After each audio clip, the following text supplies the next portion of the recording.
His mission was simple. Bring her down, expose her, put her in cuffs. That was the plan. The mistake was falling for her. Nick Vance did not walk into Kelly Carter's life by accident. He stepped into it with a badge in his pocket and a lie on his tongue. He thought it was just another operation, another target, another name in a file.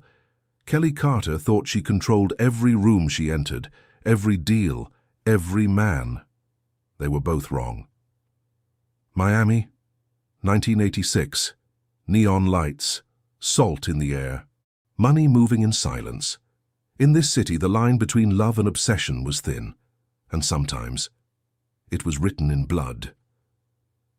Inside Chief Harold Miller's office, the air was heavy. Cigar smoke clung to the ceiling. The air conditioner rattled, struggling against the Miami heat. A slow ceiling fan pushed grey clouds from one side of the room to the other, never clearing them.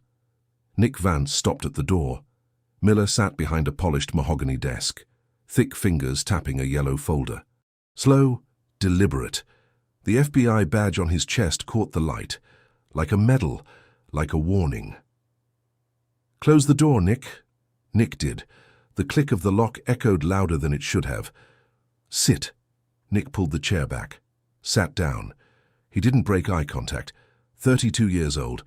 10 years chasing the worst this country had to offer. Drug traffickers, hitmen, dirty cops. And lately, the dirt felt closer. Inside the department, files disappearing, eyes shifting when he entered a room. Whispers cutting off mid-sentence. He could smell corruption, and he hated that he couldn't prove it. Miller slid the yellow folder across the desk. Kelly Carter. Nick didn't touch it. Not yet. "Who is she?" Miller leaned back, exhaled a slow stream of Cuban cigar smoke. "She runs the largest luxury car dismantling operation on the East Coast." A pause. "Ferraris, Lamborghinis, Porsches, stolen in New York, stripped in Miami, shipped to South America in parts." He tapped the folder. $8 million, last 2 years, minimum. Nick finally pulled the file toward him. "Why haven't I heard her name?" "Because she's smart." The leather chair creaked as Miller shifted. She inherited an import company from her father. Legit business. Clean books. A faint smirk. Nobody suspects a beautiful woman who sells luxury cars during the day. Nick opened the file. Typed reports, dates, connections, known mechanics, known fences. Everything lined up. Then he turned the page. And stopped. The photograph was black and white, but it hit like color. Kelly Carter stepping out of a restaurant, dark hair over one shoulder, chin slightly lifted, eyes focused on something outside the frame. Confidence, control, mystery, not reckless, not sloppy, not the profile of a common criminal. He flipped to the next photo. A charity gala. Long dress. Champagne glass. Another one, leaning against a red Porsche. Legs crossed. A subtle smile. "Beautiful, isn't she?" Miller's voice cut through the silence. Nick closed the file slowly. "What exactly do you want from me?" Miller leaned forward, eyes sharp. "She's looking for investors, wants to expand. A beat. You're going to be one." Nick didn't move. "You want me inside?" "I want you inside her company." Another pause. "Inside her head. Gain her trust. Get evidence. Then we shut her down." Silence filled the room. "Why me?" "Because you're the best." A shrug. "And because she's already chewed up 3 agents in 2 years." Nick's jaw tightened. Men who underestimated her. Miller's eyes narrowed. "You won't make that mistake." "No." "Good." Miller crushed the cigar into the ashtray. "Your new identity is in the file. You start Monday." Nick stood. The folder felt heavier than paper, like a sentence already decided. He reached the door. "Nick." He glanced back. Miller smiled, but the smile didn't reach his eyes. "She's untouchable. Everyone who tried failed." A pause. "Don't become another statistic." 40 minutes later, Nick was alone in his apartment. Miami pulsed outside, neon reflections, car engines on Ocean Drive, music drifting from somewhere far below. The city never slept. Nick sat in a leather chair, opened the file again, this time straight to the photos. Kelly Carter. He studied every detail. The shape of her face, the curve of her mouth, the way her eyes seemed to hold secrets. Dark hair, green eyes. He should have been reviewing financial reports, logistics, weak points. Instead, he kept staring at her face, a woman he was supposed to destroy. He shut the file hard. A neon sign outside flickered pink and blue, painting the walls in shifting color, dreamlike or dangerous. The phone rang, 7 p.m. He answered on the second ring. Nick Vance. A woman's voice, cool, professional. "Mr. Vance, this is Miss Carter's assistant." He pressed the receiver closer. "Yes? There's been a change of plans." "What kind of change?" "The meeting won't be at the office." A pause. "Miss Carter will see you at 10 p.m. Another pause. "At Sapphire Nightclub, VIP Lounge." Silence. "She said, if you prefer something more traditional, she would understand." Nick almost smiled. A test. She was testing him before even meeting him. "Tell her I'll be there." He hung up. 3 hours later, his black Corvette sliced through Ocean Drive.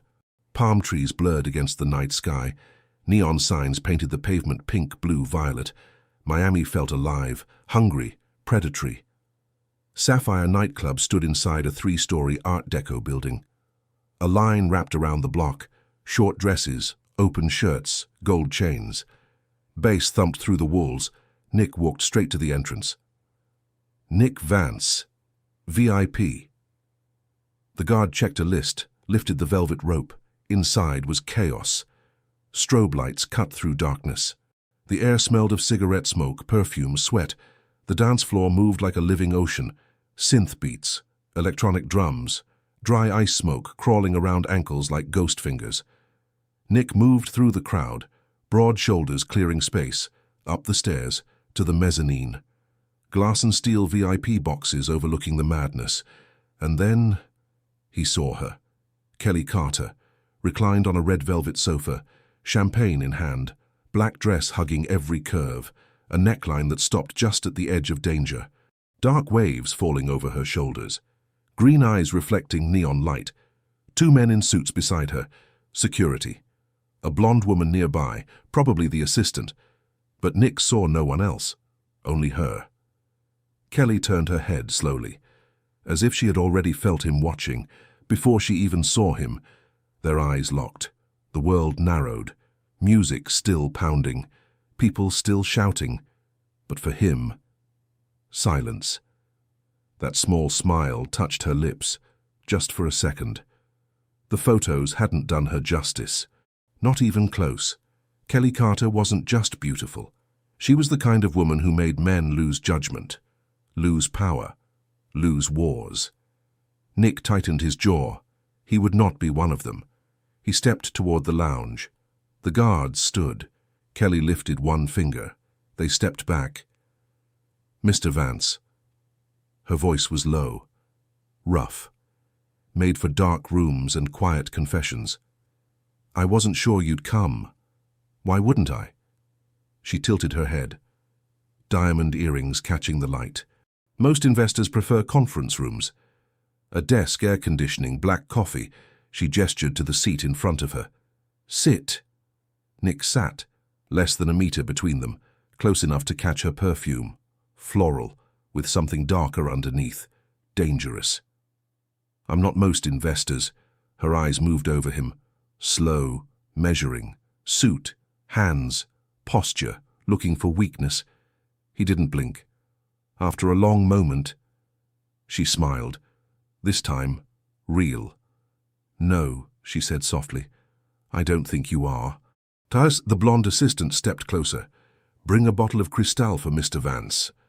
Kelly's eyes returned to him. "Do you drink champagne?" "Only when the occasion deserves it." A small pause. "And this one does." Nick leaned forward, cutting the distance between them in half. "You tell me." Her smile faltered, just for a second. Something flashed in those green eyes. Surprise, interest, maybe even desire. Then the mask returned. Kelly lifted her glass. "Welcome to Miami, Mr. Vance."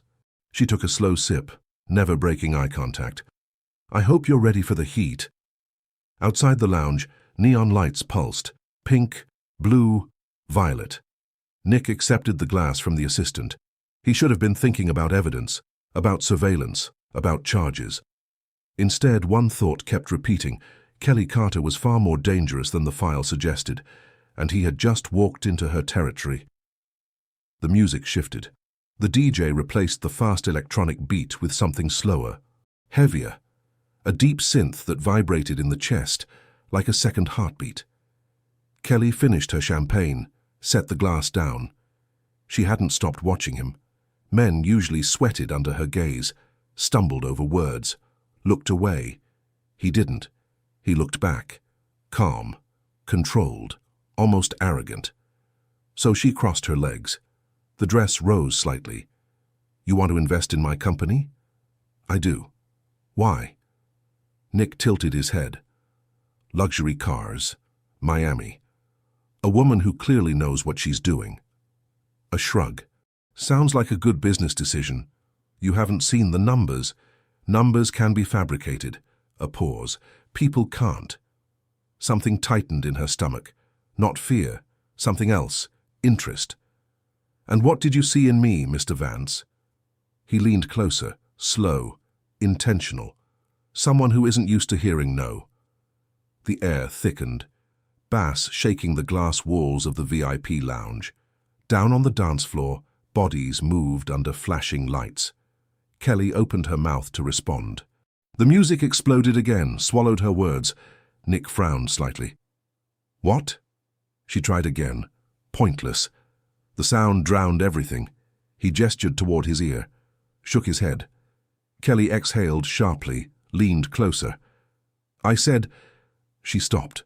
His hand found her waist, firm, warm. His fingers spread across the thin fabric of her dress, covering the curve of her body as if it already belonged there. Kelly froze. He pulled her closer, slowly, centimeter by centimeter, until his mouth was inches from her ear. "Better." His voice was low, grave, a whisper cutting through chaos. She felt his breath against her skin. Champagne, and something darker. Her pulse jumped. She should push him away, should call security, should remind him who was in control. That's what she did with every other man, but her body didn't move. "You always invade your business partner's space like this?" His quiet laugh brushed her ear. "Only when they choose loud nightclubs for meetings." She turned her face. A mistake. Now they were inches apart, nose to nose. His blue eyes were ice. But behind it, fire, controlled, waiting. "You planned this," she said before stopping herself. "You changed the location." He didn't step back. "Planned what?" She had no answer. His hand remained at her waist. His thumb traced a slow arc over the fabric. Up, down, a touch that felt like a warning. "What do you really want, Mr. Vance?" "Access." "To what?" "To everything." His eyes dropped to her mouth, lingered, then lifted again. "The company, the warehouses, the books, the suppliers. That's a full audit." "It is. It will take weeks." "It will." A small curve touched his lips, not a smile, a promise. "You'll have to be with me, day and night." "I know." Every instinct told her to refuse. He was dangerous. She didn't know how, didn't know why, but she felt it in her bones. "Stand still." His hand on her waist felt right. The heat of his body felt right.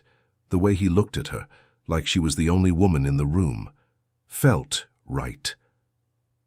"And if I say no?" He moved closer. His lips brushed her cheek, on the way to her ear. "You won't." The whisper slid down her spine. Electric. She closed her eyes. 1 second, 2, 3. When she opened them, the decision was made. Monday.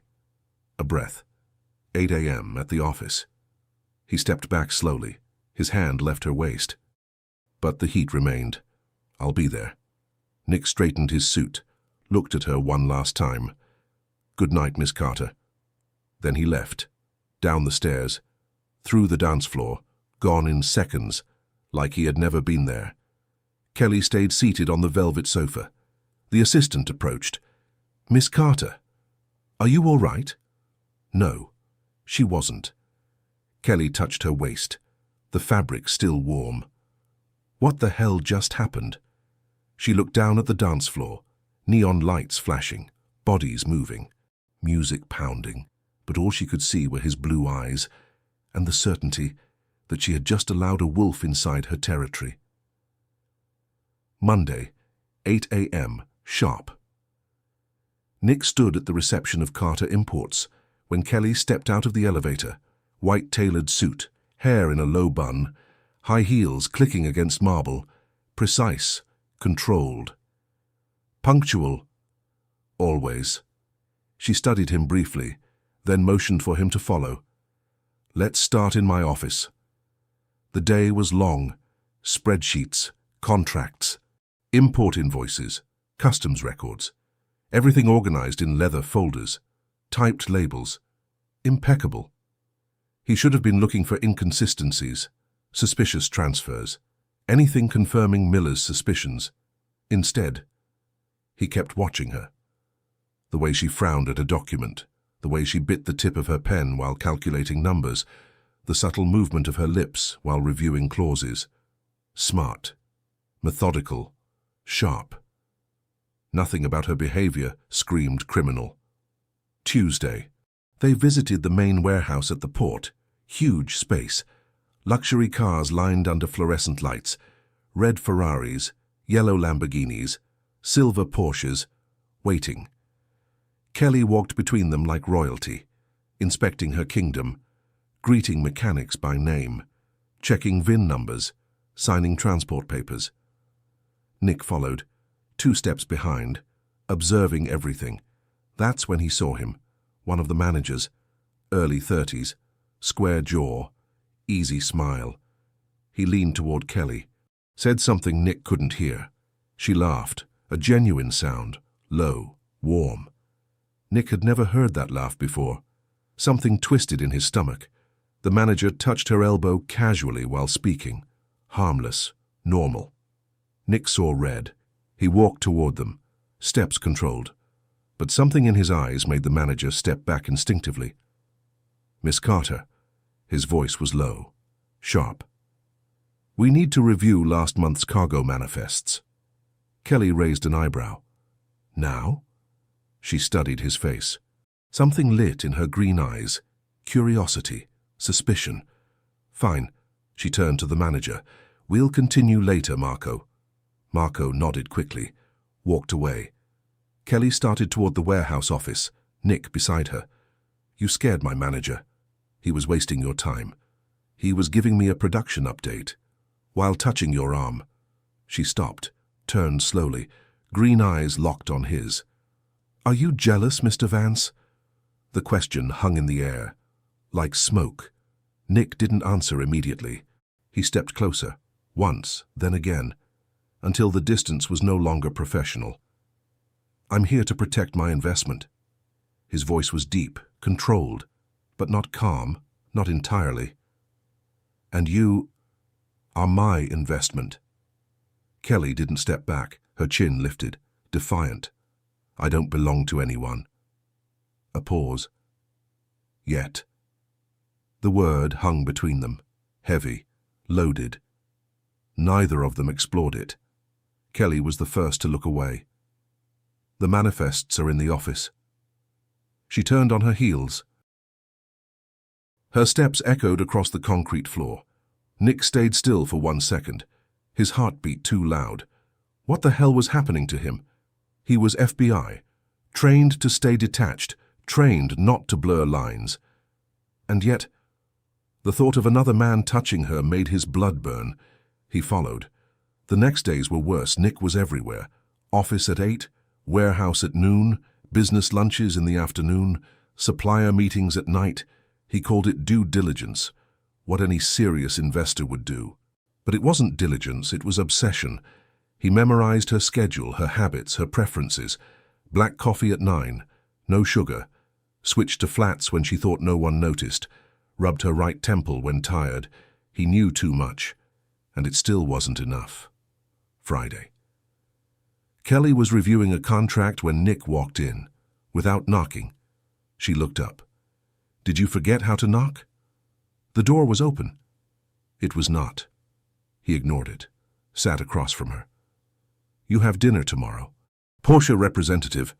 She dropped the pen. "How do you know that?" "It's on your calendar." "You went through my calendar?"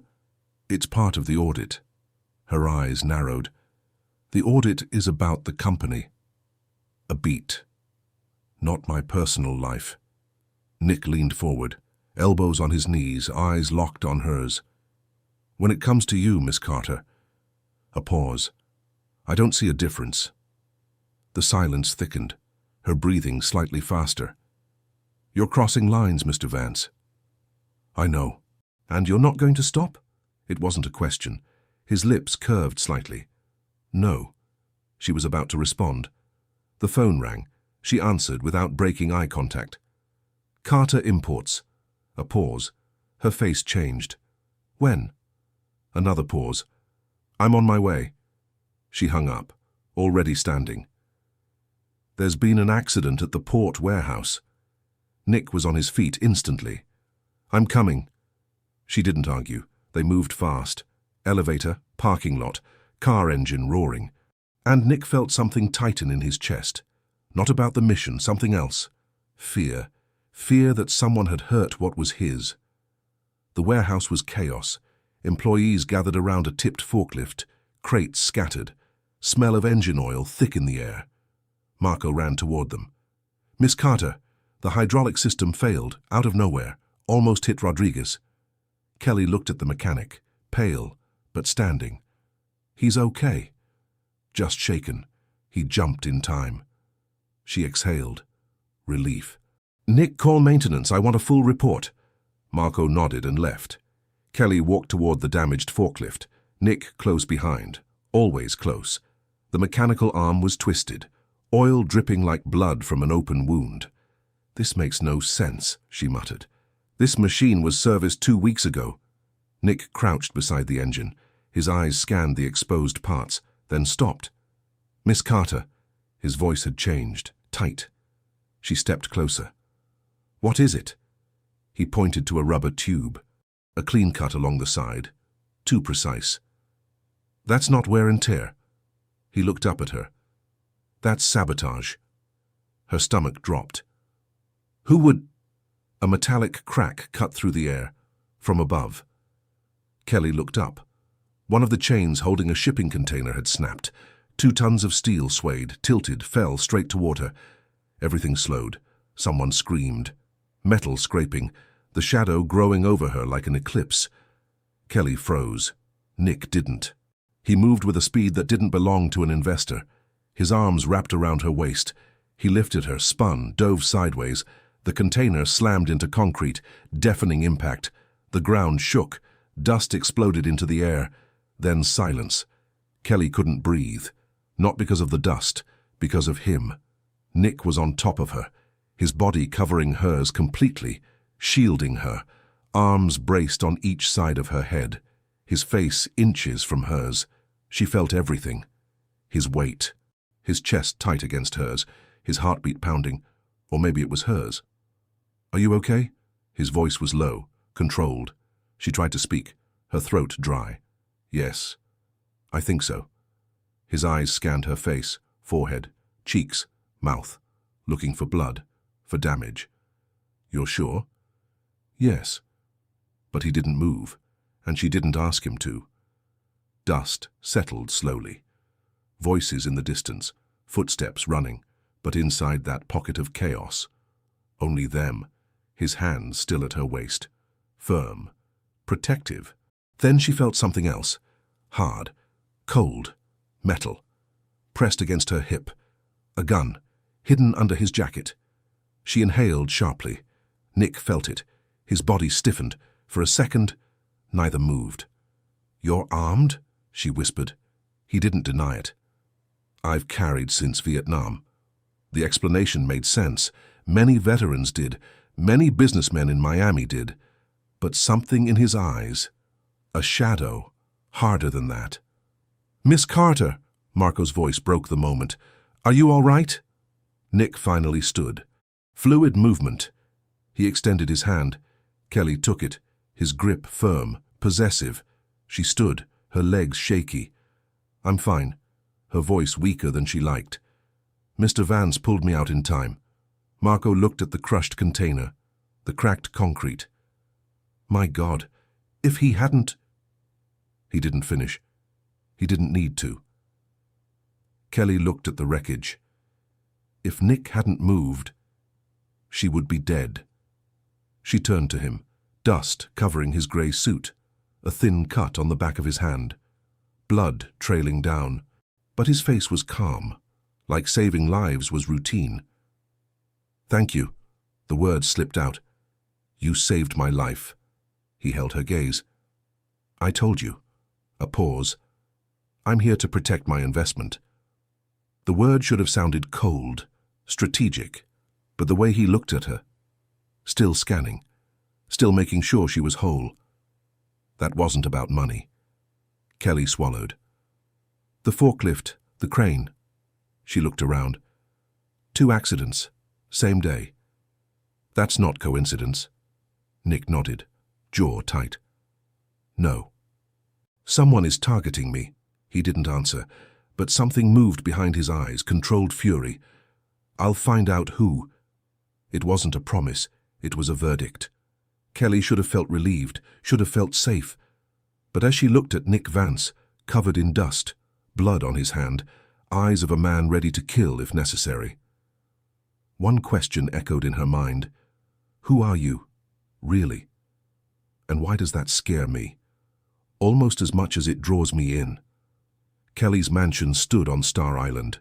Nick had seen it before, from outside. On nights he parked across the street, watching lights turn on, turn off, mapping her routine. But being inside was different. The dining room felt like another era, high ceilings with gold molding, a crystal chandelier worthy of a European palace, a long mahogany table, polished, reflecting candlelight from silver candelabras, warm light, soft shadows, but beneath it all, tension, thick, unspoken. And tonight, they would be alone.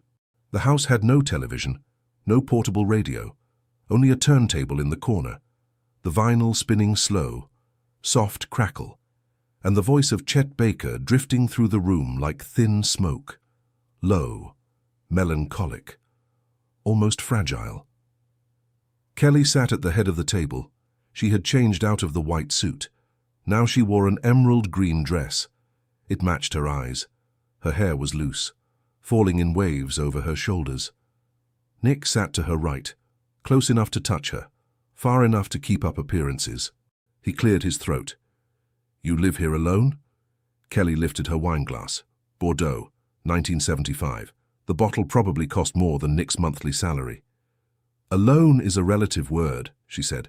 "I have staff, security, drivers." A pause. "But no family." She took a sip, didn't rush the next words. "My parents died when I was 22. Car accident." Her voice was steady, factual. "They left me the import company." "And a mountain of debt." Nick said nothing. He waited. "I didn't know anything about cars," she continued. "Nothing about business."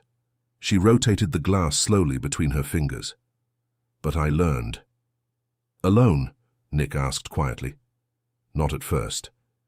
Something dark moved behind her eyes. "I had a fiancé, Derek. He was a financial consultant. He said he would help me save the company." The butler entered with the main course, filet with wine reduction, grilled vegetables, silent service, then gone. Kelly didn't touch the food. "Derek had access to everything," she said. "Accounts, contracts, suppliers." A bitter laugh escaped her. "I trusted him. I thought we were going to build an empire together." Nick felt his stomach tighten. He already knew where this was going. What did he do?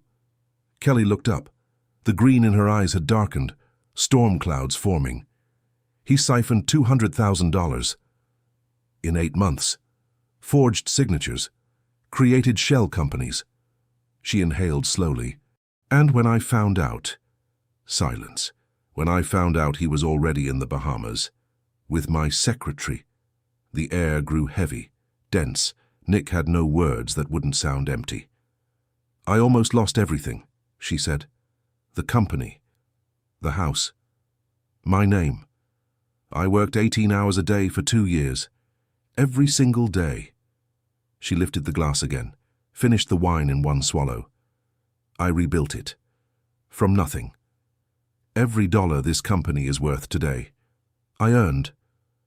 Their eyes locked. And I made myself a promise. Her voice turned to steel. Never again. Never again will I let a man lie to me. The words hit Nick like a punch, because lying was exactly what he was doing. Every day, every hour, every second beside her. He wasn't an investor, he wasn't a partner. He was a federal agent, sent to dismantle her world. And she was sitting there, open, trusting him with pieces of her past. He glanced toward the wall phone near the kitchen door.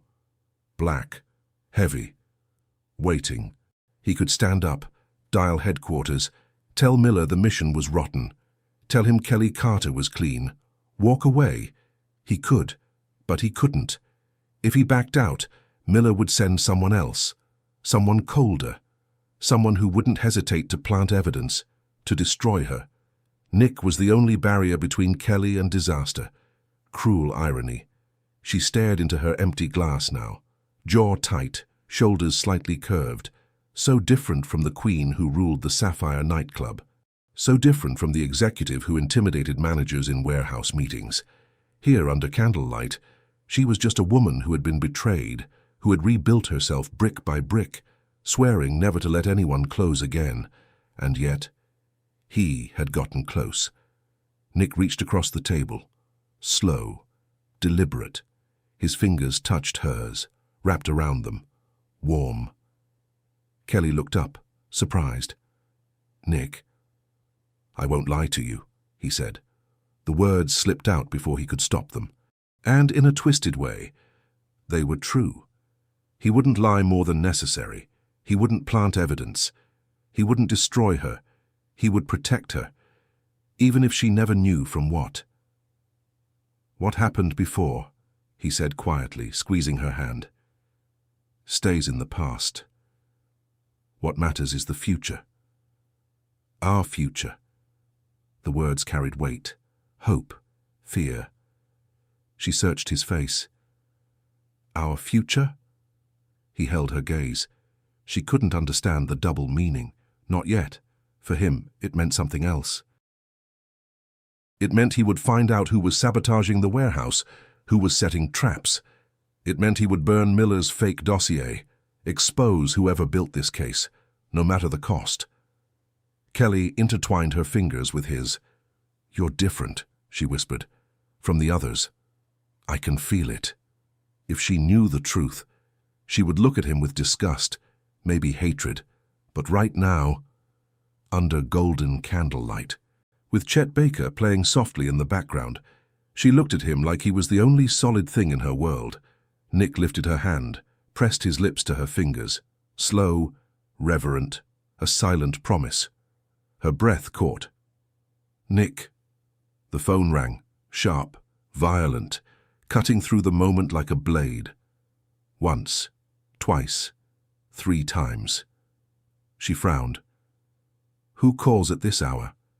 She started to stand. He held her hand gently. Let it ring. It might be important. Nothing is more important than this, she said softly. The ringing stopped. Silence returned, but the spell was broken. She withdrew her hand. I need to check. She walked to the phone, listened to the office voicemail. Nick watched, heart pounding. Her expression didn't change at first, but when she turned back in, her eyes were colder. It was the warehouse. Someone accessed the files tonight. After we left. Nick stood. Do they know who? She crossed her arms. No, but the cameras caught a man. Dark suit, large build. A pause. Looks like you. Nick didn't sleep that night. After dinner, he convinced her it couldn't be him. He showed his watch, calculated the driving time from the warehouse to Star Island. Did the math in front of her. I was here with you, he said, all night. She wanted to believe. He saw it, that desperate need to trust someone again. She believed him, and that made it worse. At 2 in the morning, the mansion was silent. Kelly had gone upstairs hours earlier. Nick sat in the ground floor office, pretending to review documents, but his mind was elsewhere. The man in the footage, dark suit, large frame, not a coincidence. Someone was setting him up, or setting her up, or both. He had a strong suspicion who.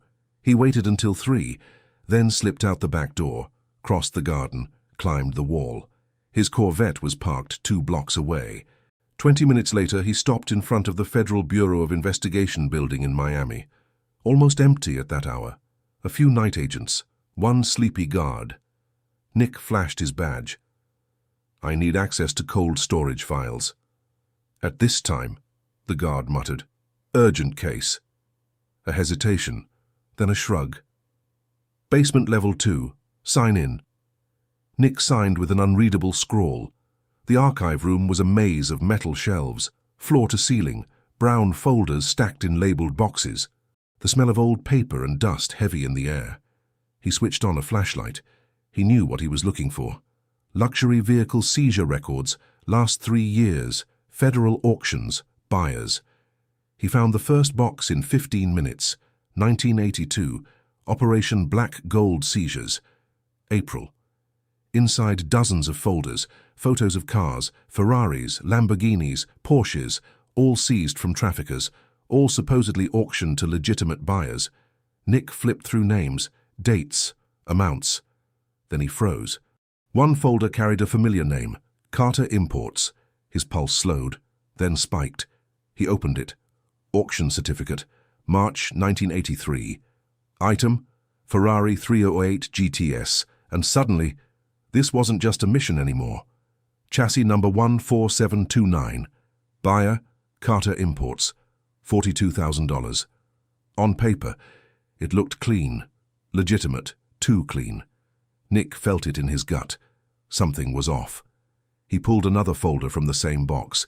Same vehicle, same chassis number, but a different date. January 1983, 2 months earlier. The document stated the car had been destroyed.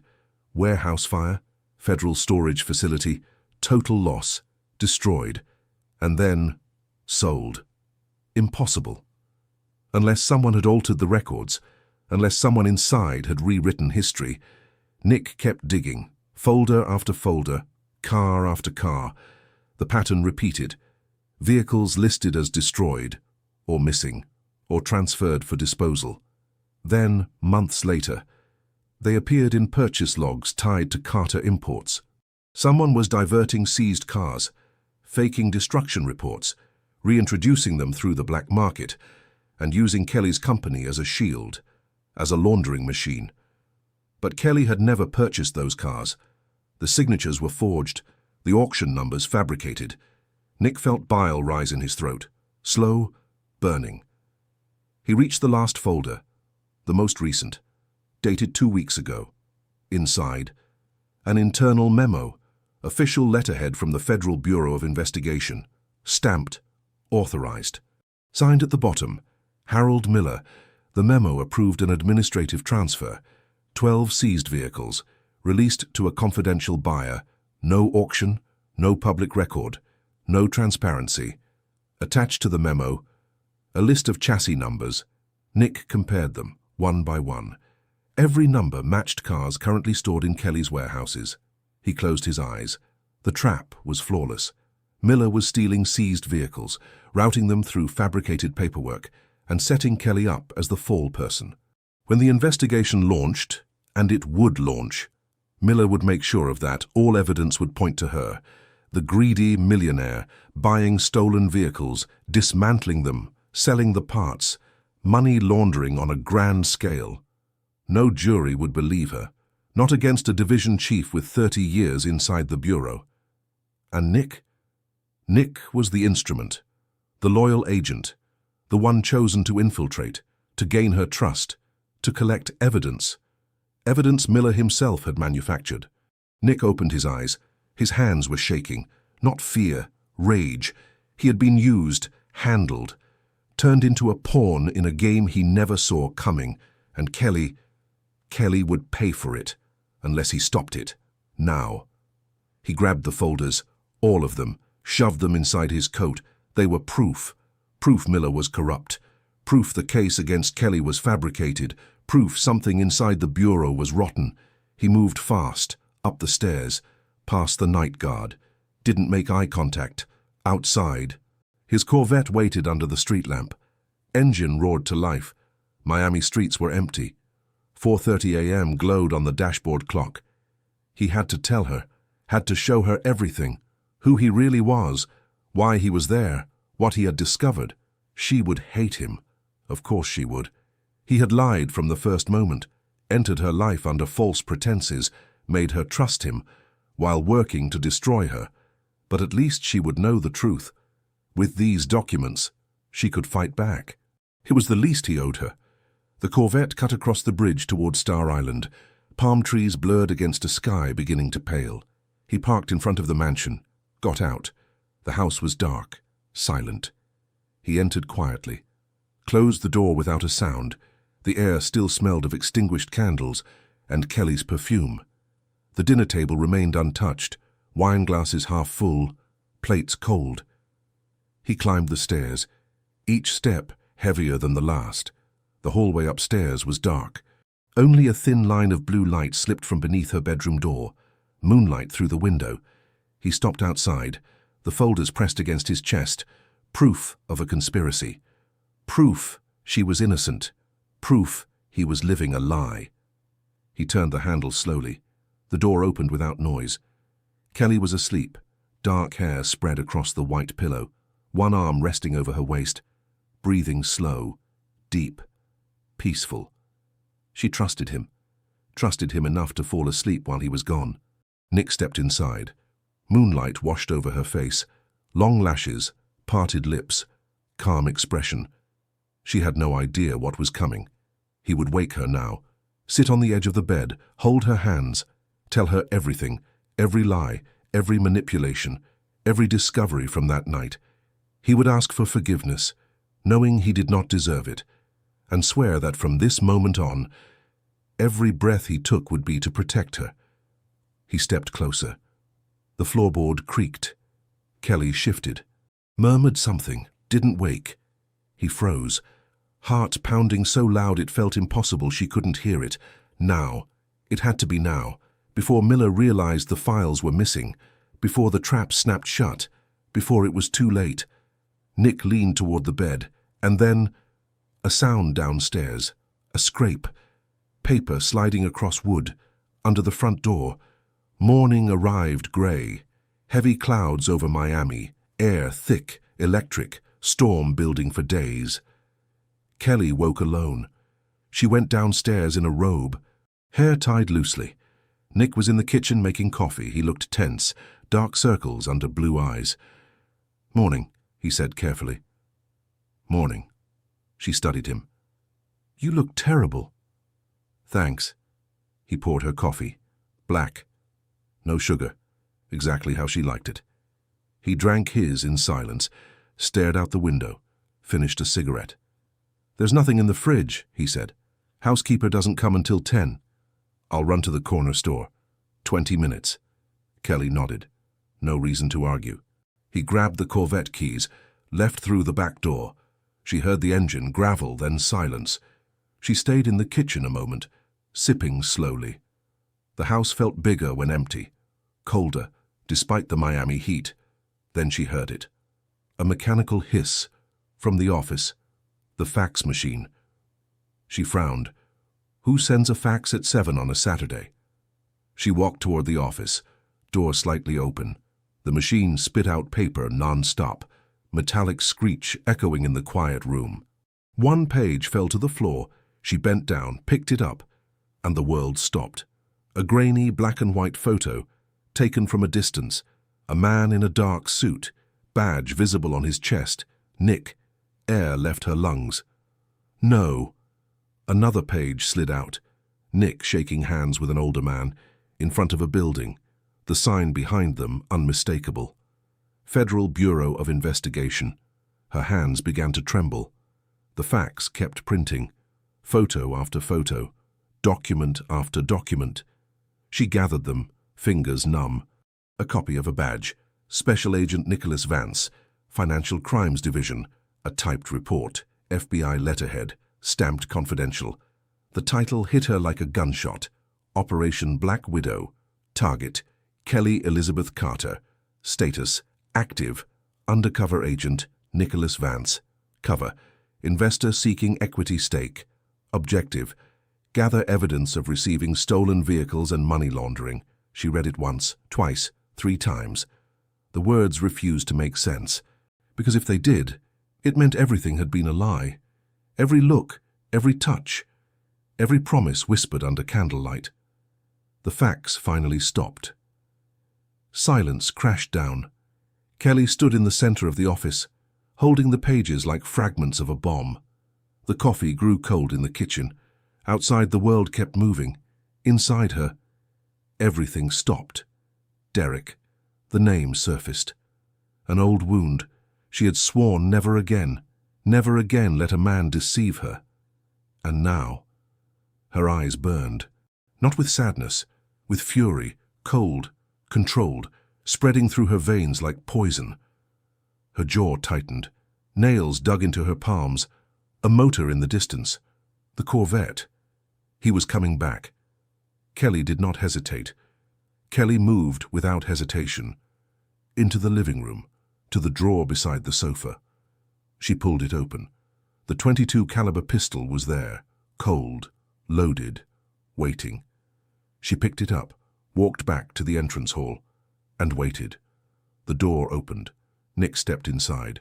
Paper bag in his hand, cigarettes, milk, bread, simple things. For a simple morning. He froze when he saw her.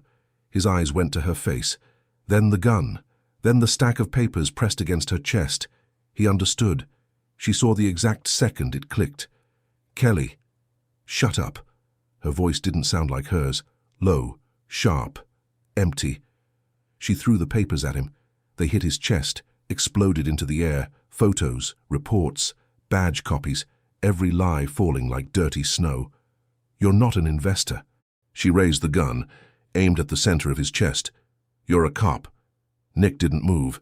The paper bag slipped from his hand. Milk spilled across the marble floor. Let me explain. Explain what? She stepped forward, the gun steady. That you lied from day one?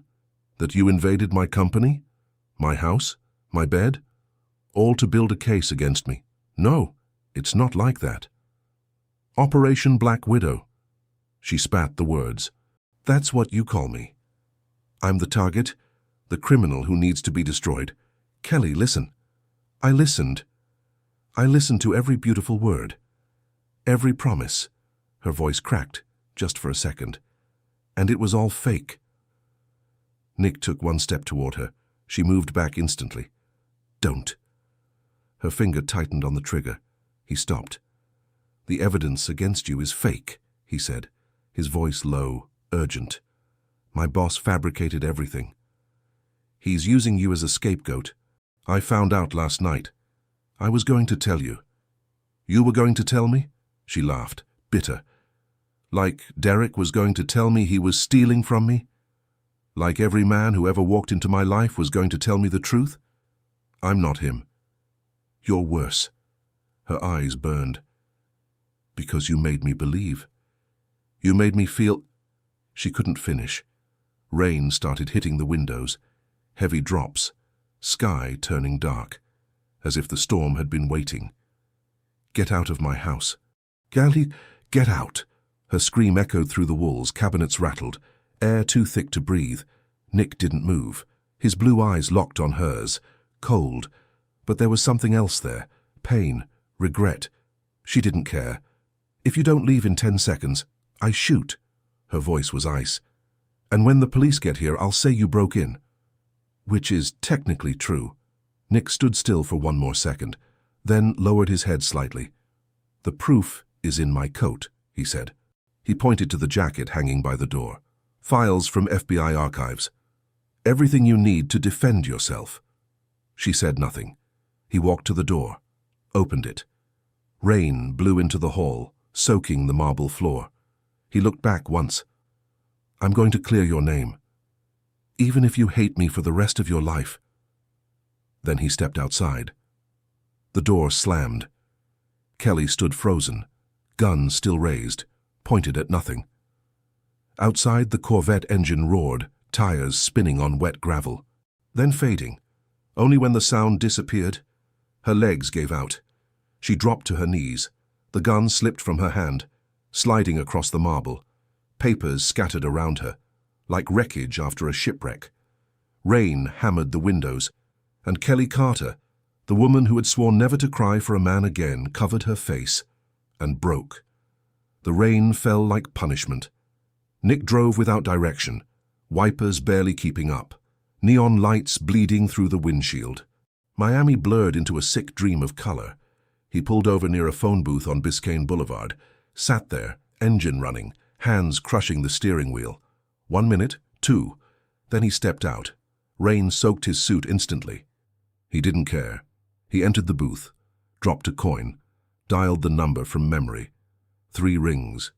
Miller. The voice calm, controlled. Nick clenched his jaw. It was you. Silence. Then a low laugh. Vance, I was expecting this call. You sent the fax. You burned me. I accelerated the timeline.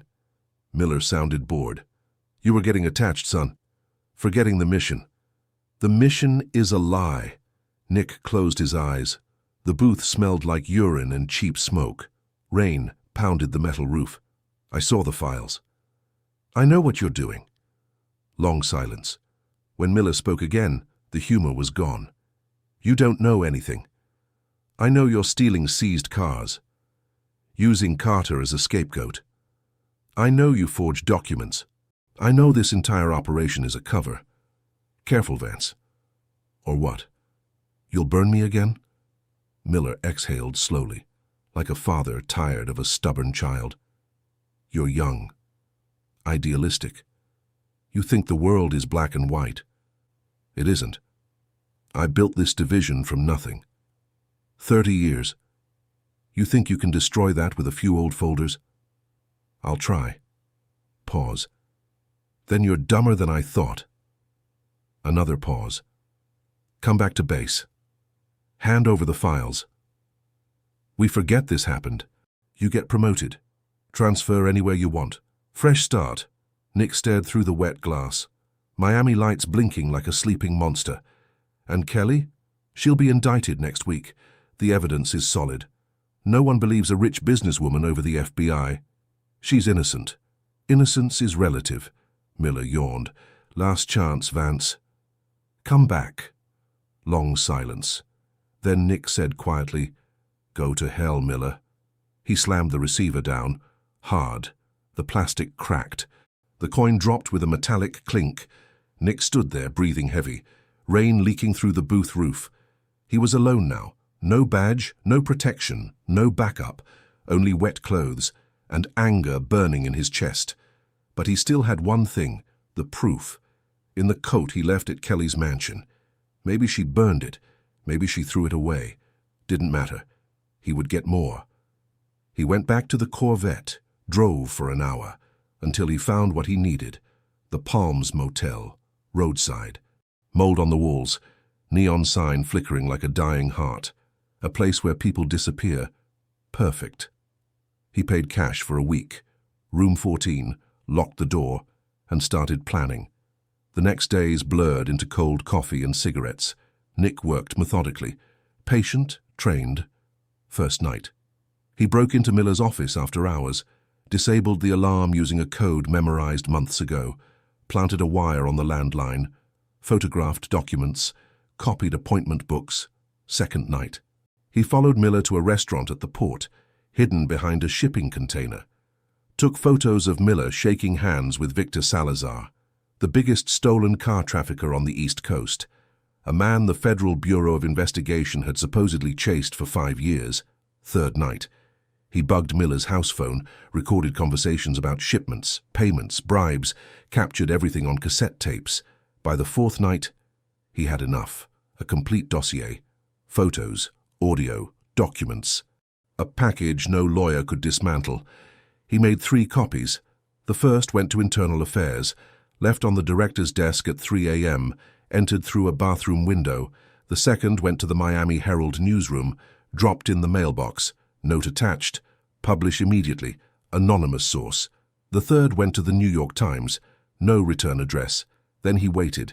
It didn't take long. 3 days later, the headline exploded. FBI Miami chief accused of corruption and organized crime ties. Nick was sitting alone on a park bench, rain clouds gathering again, watching the storm finally break. He saw the newspaper headline from across the street. A street vendor walked past him. "Fresh edition, just printed." Ink still wet. Nick bought one, opened it. Miller's face filled the front page. Usually controlled, now shaken, like a man who had just seen his own grave. The article detailed everything: stolen vehicles, forged destruction reports, secret transfers, meetings with Victor Salazar, recorded calls, bank trails. And then, one paragraph, halfway down the page. Nick stopped breathing. The businesswoman Kelly Carter, previously identified as a suspect in Operation Black Widow, has been officially cleared of all charges. Sources confirm the investigation against Carter was fabricated by Division Chief Harold Miller as a diversion for his own criminal activities. Cleared. Her name was clean. Nick folded the paper slowly, slid it inside his coat. He should have felt victory, relief, satisfaction. He felt none of it, only emptiness. Kelly was free, and he could never walk back into her life. His name was likely flagged now. Agent under investigation, rogue, missing. To the world, Nicholas Vance no longer existed. He stood from the bench. Miami morning, hot, humid, palm trees swaying, cars honking on Ocean Drive, life moving forward. Nick walked to the Corvette, started the engine. He had no home, no badge, no identity. Only one certainty burning in his chest. He would return to her, not today, not tomorrow, not while headlines were fresh, not while federal agents hunted for damage control, but one day, when the noise faded, when time did its work, he would return, and this time he wouldn't ask permission. He drove away. On the passenger seat, the newspaper lay open. Kelly's photo on page 3, calm, relieved, free. He stared at it at every red light, months if necessary. He would wait. Kelly Carter was still his, and he would prove it. 3 months passed, 92 days, since he last stepped onto Star Island. 92 nights dreaming of green eyes filled with hate. 92 mornings waking with her name in his throat. He had waited long enough. The Corvette stopped 3 blocks from the mansion, engine off, dark interior. He watched the street through the windshield. October air, warm, heavy, streetlights casting pale circles on the asphalt. Quiet. He stepped out. Miami at night smelled like salt. Jasmine, sun-heated pavement cooling slowly. He inhaled. The air felt like memory. He walked, shoes silent, years of training guiding his body, straight back, measured steps, eyes scanning everything. The mansion appeared at the end of the street. Same white walls, same iron gate, bougainvillea spilling purple over stone. But different. New cameras, upgraded system, motion sensors. She had reinforced security because of him, or because of what happened. Didn't matter. He circled the perimeter, found the blind spot he remembered. Northeast corner, old fig tree outside the wall, branches hanging over. He climbed. Silent, strong limbs. He had done this before, during the investigation, before everything collapsed. At the top of the wall he paused, the garden below. Dark carpet of shadow, pool glowing in the distance. Underwater lights turning the water into liquid sapphire. A few ground-floor windows lit. He dropped inside. Moved to the control box behind the hibiscus bushes. Same model. She hadn't replaced it. Maybe she didn't know he knew the code. Maybe she didn't care. His fingers entered the sequence. 1907. Her father's birthday. A detail he had learned digging through corporate files. The panel blinked green, disarmed. He exhaled slowly. First step done. He moved through the garden like smoke. He knew every loose stone, every branch that cracked, every patch of gravel that betrayed sound. The back patio was empty. He approached the glass doors, looked inside. Living room unchanged, grand piano untouched, silver-framed photos over the cold fireplace. Then he saw it. A wine glass on the coffee table, half full, condensation sliding down the side. She was home, awake. His heartbeat quickened. 1, 2. Control it. He circled east, past the dark office windows, dark dining room, kitchen silent except for the faint microwave LED. Then he reached the pool and stopped. Kelly was there, swimming, strong strokes cutting through glowing water back and forth without pause. She wore a high-cut swimsuit, blue and neon pink. The light beneath the surface made her look unreal, like something born from the sea. Nick stayed in the shadows, watching her rhythm, controlled breathing, the force of her arms pushing water away, like she was fighting something invisible. 3 months had passed. She looked the same, the curve of her neck, sharp line of her jaw, pool light dancing across her face. Beautiful, dangerously beautiful, and unaware.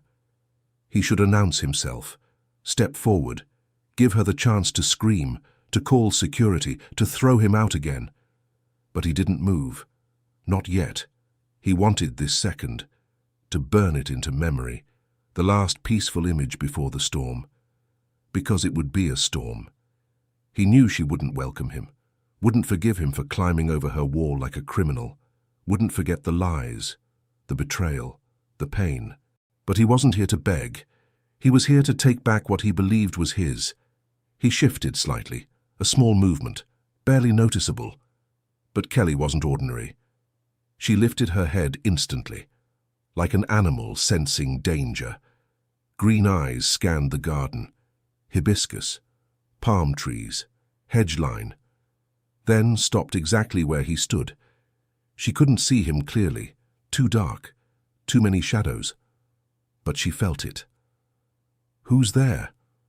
Her voice cut the night. Nick said nothing. She climbed out of the pool, water streaming down her skin. She grabbed a white robe from a chair, wrapped it tight. "I know someone's there," firm voice, a tremor underneath. "I'm calling the police." Silence. She stepped back, hand searching behind her.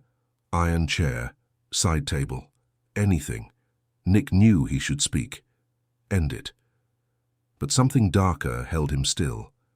Possessive. Primal. He wanted to see how far she would go, if she still thought of him, if his name still crossed her mind in lonely nights. Kelly found something. A small fruit knife beside a bowl of grapes. She gripped it tight, blade reflecting blue pool light. "Last chance," she said. "Show yourself, or I scream." Nick stepped forward, into the light. Kelly froze, her breath caught. Green eyes widened, the knife trembled. One word escaped her lips. "Nick." She stepped back, 1 step, 2. Her heels hit the pool edge. Nick didn't move. He stood in the glow, blue eyes locked on hers. The rest of the world gone. "What are you doing here?" Her voice strained, still holding the knife. He stayed silent for 1 long second.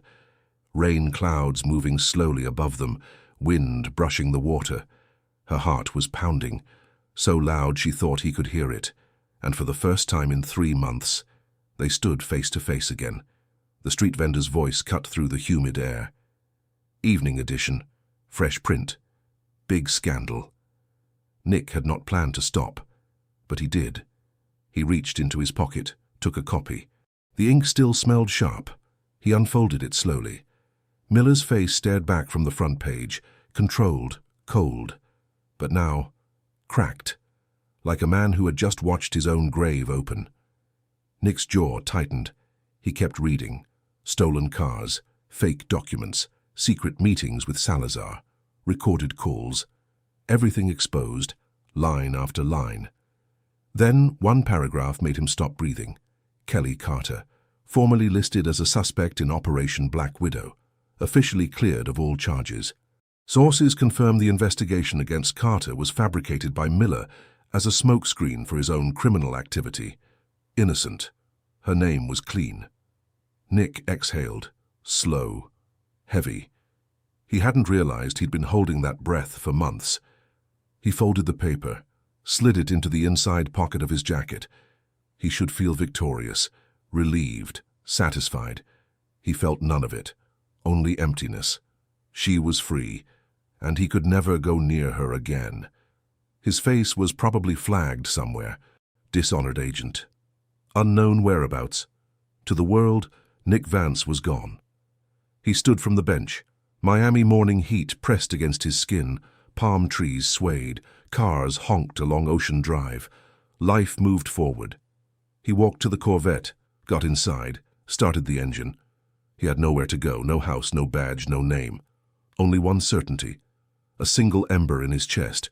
He would go back to her. Not today. Not tomorrow. Not while headlines were still burning and federal agents were hunting for someone to blame, but one day, when the dust settled, when time did its work, he would return, and he would not ask permission. The car rolled forward.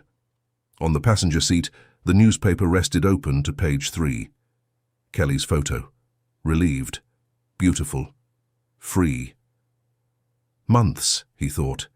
He would wait months if necessary. Kelly Carter was still his, and he would prove it. 3 months passed. 92 days since he last stepped onto Star Island. 92 nights dreaming of green eyes filled with anger. 92 mornings waking with her name on his lips. He had waited long enough. The Corvette stopped 3 blocks from the mansion, engine off, darkness. He watched through the windshield, October air still warm, streetlights casting yellow circles on the asphalt. Quiet. He stepped out. Miami at night had a scent. Salt, jasmine, sun-baked pavement cooling down. He inhaled. The air felt like memory. His steps made no sound. Years of training, back straight, measured pace, eyes moving, recording everything. Her mansion stood at the end of the street. Same white walls, same iron gate. Bougainvillea spilling purple over the stone. But security had changed. New cameras, motion sensors. She had upgraded. Because of him, or because of what happened, didn't matter. He circled to the northeast corner, the blind spot. An old fig tree leaned over the wall. He climbed without noise. Thick branches, easy grip. He had done this before, many times. Back when she didn't know who he really was, before everything collapsed. From the top, the garden stretched below like dark velvet. The pool glowed sapphire, underwater lights turning the surface electric blue. Only a few windows lit on the ground floor. He dropped inside. Alarm panel behind the hibiscus bush. Same model. Either she didn't change it, or she wanted him to know she hadn't.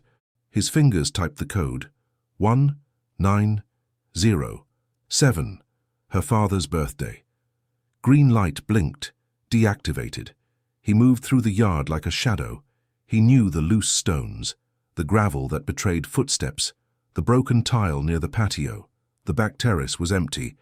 He looked through the glass doors, living room unchanged, grand piano untouched, silver frames above the fireplace, a wine glass on the coffee table, half full, condensation sliding down.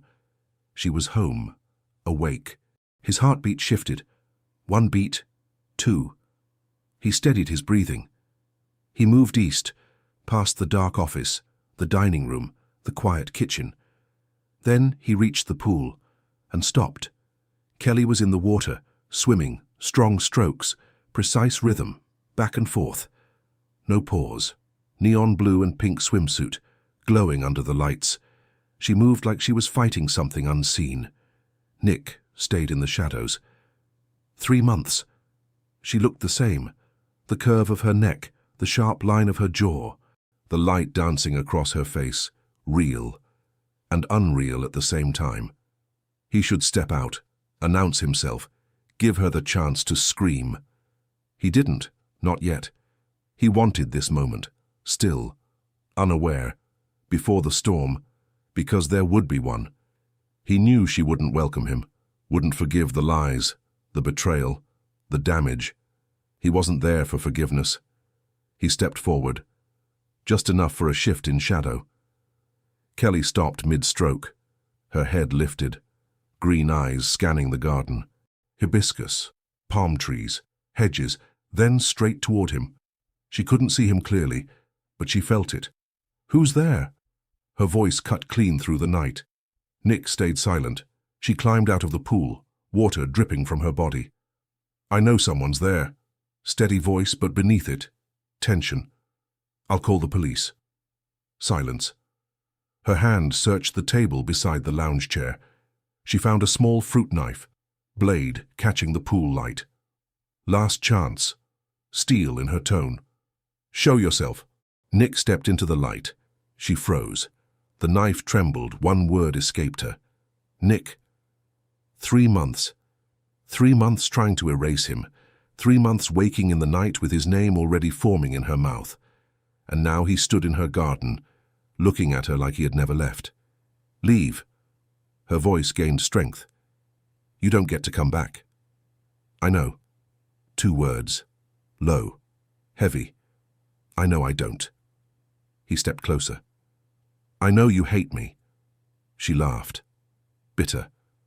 3 months. You vanished. "I thought you were dead." She stopped herself. "You thought what?" "Nothing." She raised the knife between them. "Get off my property." He looked at the blade, then at her. "No." The word hit like a slap. "You don't just show up here in the middle of the night after destroying my life." "I destroyed my own." Her eyes narrowed. "What?" "Miller, the FBI, the fake file. It's gone. I burned it all." He took another step. "Every contact, every bridge. I have nothing left." His gaze locked on hers. "For you. I didn't ask you to. I know. I don't need your protection. I know. I hate you." The words came out raw and false. He held her gaze. "I know." Silence stretched. She turned suddenly and dove back into the pool. Water closed around her. Cold. She needed distance, needed air. She surfaced and saw him removing his jacket, his shirt, his shoes. "What are you doing?" He didn't answer. He dove. Water exploded around him. She swam for the far end. Too late. His hand caught her ankle. She gasped, kicked, fought.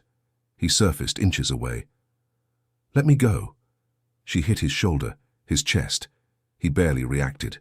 He caught her wrists, firm, turned them, pinned her gently but decisively against the tiled wall. Water warm, tile cool against her back, bodies close, breath mixing. "How dare you come back?" she whispered. "I came back because I couldn't stay away." "You lied." "I did." "You used me." "I did." "You broke everything." "And I rebuilt it." His voice dropped lower. "No one touches you, no one hurts you, no one even looks at you without my permission. You're insane." "About you." Her breathing faltered. "Let me go, Nick." Softer now. He released one wrist, slowly. "Say it again." "Say what?" "That you hate me." She opened her mouth. Nothing came, because it wasn't true. He saw it in her eyes. "I thought so." He leaned in, kissed her. Not gentle, not soft. 3 months of silence breaking at once. She tried to resist. For a second. Then her hands moved to his shoulders, pulled him closer. The pool lights shimmered blue and pink around them. When they finally separated, both were breathing hard. "This changes nothing," she whispered. "It changes everything." He rested his forehead against hers. No badge, no lies. Then what are we now? She barely breathed the words. He looked into her eyes. Us. Every touch was a statement, every caress, a claim. Kelly closed her eyes and let go.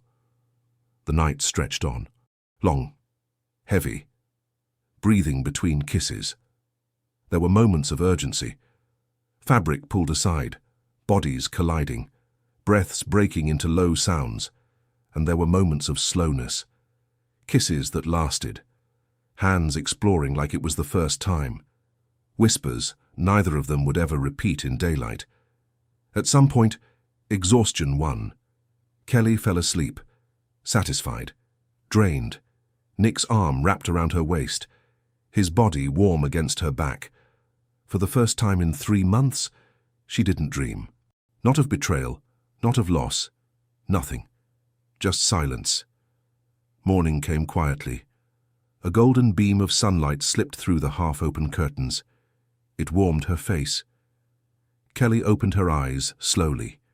The room was still, white sheets tangled around her legs, empty space beside her. For 1 second, panic. She thought it had been a dream, that he never came back, that she imagined everything. Then she heard footsteps in the hallway. The door opened. Nick walked in carrying a tray. Coffee, toast, a glass of orange juice. He wore only last night's pants, barefoot, hair messy. Morning. His voice calm, like waking up in her bed was normal. Kelly sat up quickly, pulled the sheet over her body. You made breakfast? The housekeeper isn't here yet. A small shrug. I improvised. He set the tray down, sat beside her, took a bite of toast. She watched him, strong jaw moving, shoulder muscles shifting under skin, faint marks on his chest, proof of the night. 24 hours ago, she believed she would never see him again. Now he was in her bed, eating toast, acting like he belonged. The worst part? He did. She had known since the first night at Sapphire, blue eyes through smoke and neon lights, something in her chest breaking and rebuilding at the same time. What happens now? The question slipped out. Nick finished chewing, brushed crumbs from his fingers. He leaned in, kissed her shoulder. Now we live. Just like that. She wanted to believe it, wanted it more than anything, to start over, to ignore the wreckage behind them. But life was never that simple. A thud at the front door, the newspaper. Nick stood, walked to the window. Delivery's gone. He turned back. Want me to grab it? She nodded. He left the room. She heard the stairs, the front door, a pause, then footsteps returning. He came back holding the folded paper, the headline visible even from the bed. FBI ring arrested in nationwide operation. Former Chief Miller sentenced to 25 years. Kelly's stomach tightened. Let me see. Nick looked at the paper, then at her, then did something unexpected. He walked to the trash bin in the corner and dropped it inside, without reading, without hesitation. It's over, he said. He returned to the bed, sat beside her again. His hand reached for her face, brushed hair from her cheek. Miller, the bureau, the lies. All finished. His blue eyes steady. The world out there doesn't matter. A pause. The only place I want to be is here. She studied him. The man who lied, who infiltrated her life, who burned his career to protect her, who came back knowing she might reject him.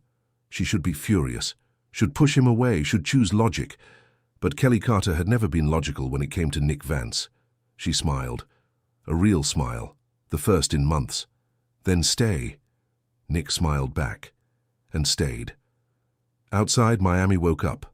Car horns, birds. Sun rising into a clear blue sky. Another hot day promised, but inside that bedroom time slowed. Kelly curled against his chest. His fingers traced lazy circles along her back. Their breathing matched. Nick? A quiet hum in response. You're not going to disappear again. He was silent for a moment, then held her tighter. Never. She closed her eyes, and for the first time since everything began, she believed him. If this story made your heart race, leave a like. subscribe. Turn on notifications so you don't miss the next one. Tell me in the comments, would you forgive the man who was sent to investigate you? The mission was to gather evidence. Instead, he found the love of his life. He thought she was the target, but he became the captive of his own obsession. Nick didn't handcuff her for a crime. He bound himself to her by desire.